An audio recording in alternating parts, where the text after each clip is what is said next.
What's up mga ka-crafters? Ngayon nga ay may bago na naman tayong project. May lumapit nga sa aking client na matagal ko na rin kakilala. Tinanong kung free ba daw ako o magagawa ko ba daw yung kanyang props na gagamitin sa kanyang cosplay. Medyo rush kasi to at ilang weeks na lang ay kailangan niya na tong item. Pero syempre dahil tempting at exciting to, tinanggap ko na rin ang offer. Gumawa na nga pala ako ng template. Ito yung magiging pinakang blueprint at magiging guide natin sa pagbuo ng ating props. Tinapos ko na pala to para ma-save at para ready to print na rin.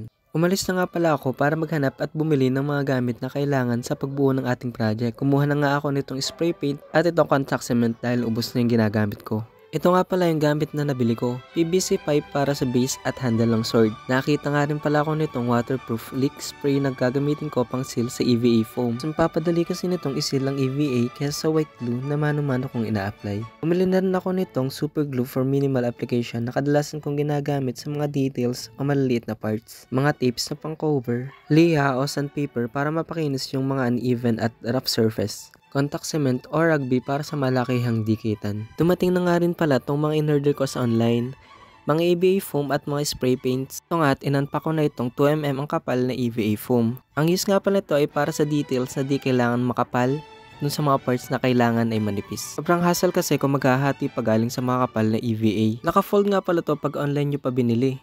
Kaya pagka-unpack ko ay binukad at in-roll ko agad.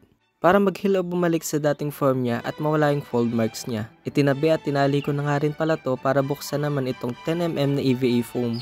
8mm lang talaga yung in-order ko pero 10mm yung dumating sa akin.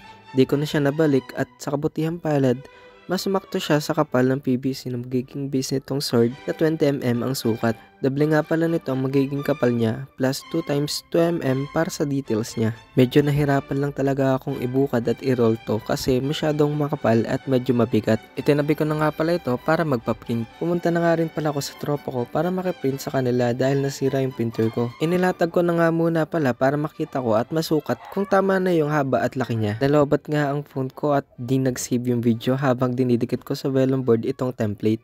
Kaya ito na lang natira ang kinuhanan ko. Vellum board na nga ang ginamit kong pampatigas sa gagamitin kong template. Di ko kasi nadala ito nung nagpa-print ako, kaya di ko siya na-print directly sa vellum board. Itinabi ko na nga rin pala muna itong naidikit ko na at naglagay ulit ako ng PVA glue o white glue sa plastic cup para madaling may apply ang glue gamit ang maliit na art brush. Nilagyan ko nga pala to ng konting tubig dahil sobrang lapot nito at hinalo. Inilatag ko na nga rin pala itong cutting mat ko para di masyado magdumi ang lamesa at di malagyan ng glue. Kinapit ko na rin pala yung mga excess na part na di kailangan idikit sa board. Pagkatapos nga ay inilapat ko na nga sila isa-isa para malaman ko kung saan sila ididikit para magkasya. Sinimulan ko na nga sa pag-apply ng glue sa template na ginupit ko at tinikot ko na rin sila isa-isa. At tapos na nga, papatuyin ko muna saglit ito bago ko gupitin. At inuna ko na nga palang gupitin itong malaking part dahil tuyo naman na ito. Di ko pa nga malaman kung gunting ba o cutter ang gagamitin ko. Pero cutter blade na ang ginamit ko dahil may mga part na mahirap ikat gamit ang gunting. Nagpalit na nga rin pala muna ako ng blade nitong cutter ko dahil upod at medyo di na matalas ang dulo nitong lumang blade. Pagkatapos nga ay sinimulan ko nang ikat itong template. Di naman mahirap mag-cut nito pero may mga part lang na kailangan ng doble ingat sa pag-cut dahil medyo komplikado. Isinunod ko na nga rin pala tong isa kong dinikit kanina. Medyo di pa rin siya tuyo kaya nahirapan akong gamitan siya ng cutter kaya gunting na lang ang ginamit ko. At dahil nga masyadong mahaba na tong video na to kaya hanggang dito na muna mga ka-crafter. Hanggang sa muli at happy crafting!